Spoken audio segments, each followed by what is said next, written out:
ओम नमो भगवते वासुदेवाय। स्वागत है आप सभी का हमारे चैनल पर। आज के इस वीडियो में हम बात करने वाले हैं शरद पूर्णिमा के बारे में। शरद पूर्णिमा कब है, शरद पूर्णिमा के दिन हमें क्या करना चाहिए, क्या नहीं करना चाहिए, और ये पूर्णिमा क्यों इतनी विशेष मानी जाती है। आज शरद पूर्णिमा के बारे में बात करेंगे। तो वीडियो अगर आपको पसंद आए तो वीडियो को लाइक करके शेयर कर दीजिए, क्योंकि आपके लाइक से पता चलता है आपको हमारा वीडियो पसंद आया। और अगर वीडियो पसंद आए तो चैनल को सब्सक्राइब करके बेल आइकन पर क्लिक भी अवश्य कर लीजिए। तो आइए शुरू करते हैं आज का वीडियो। तो देखिए, हिंदू धर्म में पूर्णिमा तिथि को बहुत महत्वपूर्ण तिथि माना जाता है। वैसे तो साल की सभी पूर्णिमा तिथि महत्वपूर्ण होती हैं। इस दिन देवताओं के निमित्त कथा, व्रत, अर्घ इत्यादि किया जाता है, परंतु ये जो आश्विन मास की पूर्णिमा होती है ये बहुत ही विशेष होती है, क्योंकि इस पूर्णिमा को शरद पूर्णिमा कहते हैं। और इस रात्रि को ऐसा माना जाता है कि चंद्रमा पूरे साल भर में अपनी 16 कलाओं से युक्त इसी रात्रि में होते हैं और अमृत भी बरसाते हैं। तो इसी रात्रि में खीर बनाकर अपनी अपनी छतों पर रखी जाती है, जिससे चंद्रमा से जो अमृत बरसता है वो हमारी खीर में शामिल हो जाए और जिसको खाकर हम निरोगी हो जाएं। तो इसीलिए खीर बनाकर रखी जाती है। इसी रात्रि को भगवान श्री कृष्ण ने महारास किया था, तो रास पूर्णिमा भी इसको कहते हैं। साथ ही साथ इसको कोजागर पूर्णिमा भी कहते हैं। अब कोजागर पूर्णिमा का मतलब ये होता है कि ऐसा माना जाता है कि इस रात्रि में माता लक्ष्मी निशीत काल में, अब निशीत काल होता है 11:30 बजे से और 12:30 पौने 1 तक का टाइम जो होता है वो निशीत काल के अंदर आता है। तो ये निशीत काल में माता लक्ष्मी इसी रात्रि में भ्रमण के लिए निकलती हैं, और जो कोई भी इस रात्रि में जागकर भगवान का भजन कर रहा होता है, कीर्तन कर रहा होता है, उस पर माता लक्ष्मी की कृपा होती है।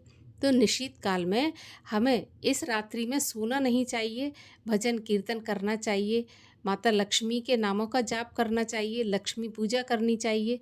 इस प्रकार से माता लक्ष्मी की प्रसन्नता हमें प्राप्त होती है। तो इतनी महत्वपूर्ण है ये पूर्णिमा।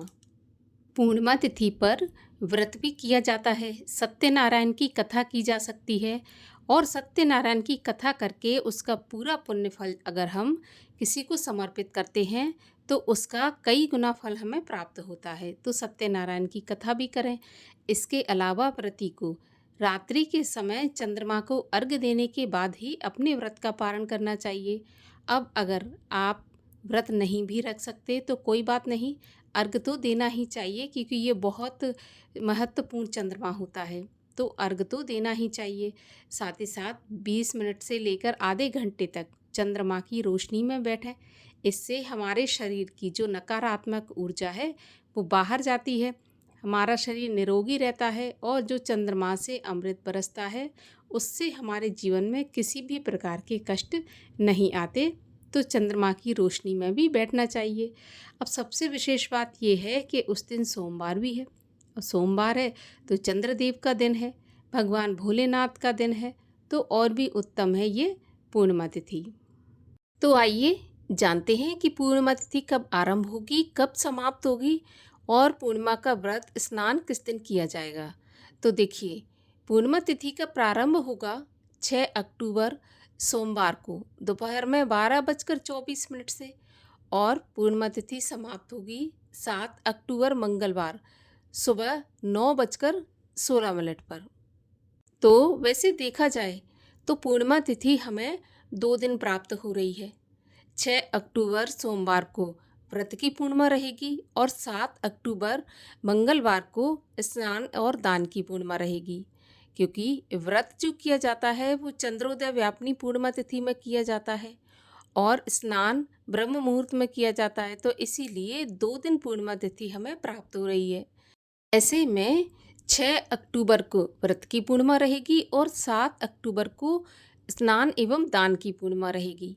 इस दिन चंद्रोदय का समय होगा 6 अक्टूबर को सोमवार शाम को 5:34 पर, और सोमवार को राहु काल का समय होगा सुबह 7:30 बजे से 9 बजे तक। और राहु काल के समय की गणना अशुभ समय में होती है, तो इस समय पे कोई भी पूजा पाठ, पुण्य काम या नया काम करने से बचना चाहिए। तो ये थी शरद पूर्णिमा से जुड़ी जानकारी। अगर जानकारी आपको पसंद आए तो वीडियो को लाइक करके शेयर कर दीजिए। साथ ही साथ इसी प्रकार की जानकारियाँ प्राप्त करने के लिए चैनल को सब्सक्राइब करके बेल आइकन पर क्लिक भी कर लीजिए। अब मिलते हैं अगले वीडियो में, तब तक के लिए हरे कृष्ण।